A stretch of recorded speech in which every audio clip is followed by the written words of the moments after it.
Yo, what's going on YouTube? I'm JPEX and I'm back with another Gray Zone Warfare video for you. And today we're going to be talking my graphic settings and how I make the game pop, basically. So this is kind of going to be a guide of the settings that I use, and they may not be the best for you, but hopefully you can kind of use them as a baseline if needed and adjust as, accordingly. So first of all, we're going to navigate to the Nvidia graphic settings. And we're going to open up the Nvidia control panel.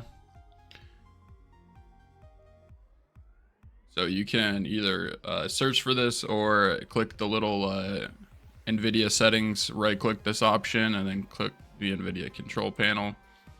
And then we're going to adjust desktop color settings. So this will change the way your monitor looks on every game. So as a fair warning, that's what these settings do. But this is what I use for Tarkov, for Rocket League, for pretty much any game that I play. These are what I use just to make my monitor the way it is. Now this is the model number of my monitor. It's a 27-inch 2K 144 hertz. So this is just something that I use, and it may not be specifically right for you, but this is kind of what I like, having the game open in the background, because you can see if you're moving stuff around, you can tell the difference of what you're using. So I use a 60 plus 60 brightness, plus 57 contrast, and 0.95 on the gamma. Gamma will change your colors quite a bit, just as a reference, so be warned on that if you move that around. I use a digital vibrance of plus 75 as well, and a hue of 0. These are just my Nvidia control panel settings and what I have as a baseline for the game itself. Now, like I said, this messes with all of your settings throughout the entire monitor, so any game you play, it will look different if you change this. Just a warning. So, but let's head back. Let's head back into Gray Zone. And inside of Gray Zone, we're going to open up the settings, and then we're going to go to the graphics tab. So to get a little bit of extra FPS on here as well, I recommend running full screen. Full screen allows the game to kind of use the full monitor and everything on your card as needed. Windowed and windowed full screen kind of have it in a tabbed form, so most of the time you're not even going to be able to run. Now, you're not even going to be able to get over 60 FPS, or it's not going to look like you get over 60 FPS, just the way the windows work. So just as a fail safe, always run full screen unless you have to tab out quite a bit.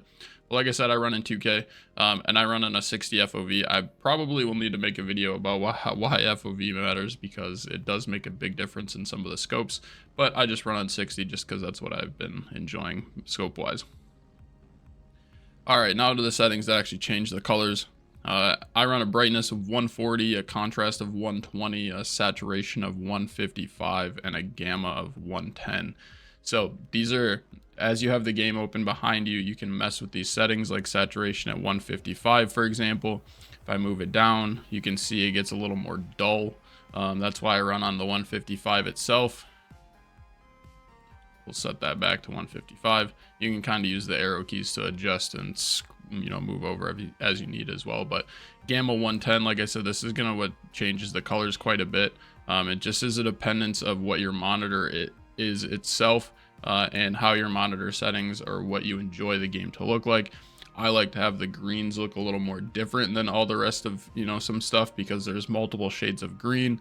Lamang is very green, and so it's tough to differentiate between all the different greens there. But the more greens and the more different styles of greens there are, it makes it a little less eyesore for me personally.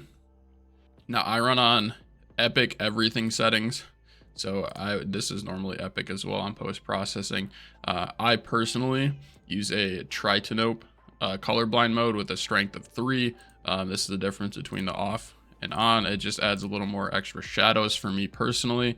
Some of you may be like, oh well, I'm not colorblind, but some of the colorblind settings may make a difference of how the colors pop for your monitor. So even if you're not colorblind, try and mess with the settings a little bit on there and see if you can make a little extra as well. Now I use DLSS because I have a 40 series card, I have a 4070, and with the frame generation and the super resolution of quality, If you want a couple extra frames, you can switch this to performance, but it does make, the foliage and some stuff a little more pixelated. So I like to run on quality. I run about 90 FPS in most places, like 70 in Tiger Bay, but that just is what it is. If you have a 30 series card, you'll have to use FSR, but I'm not going to switch to it because it likes to crash my game. But those are my settings that I use for making the game pop. And this is kind of what the game looks like based on these settings themselves. Like I said, I guess I'm running about 85, 90 here in the base right now, but overall it runs the game. I like the game to have better quality than I really care about my frame rate because I play a little slower, but hopefully this helps you guys out. If you enjoyed the video, please like and subscribe so I can continue bringing out the content for you guys. Thank you guys for all the love and support on the previous videos as well, but we'll see you around.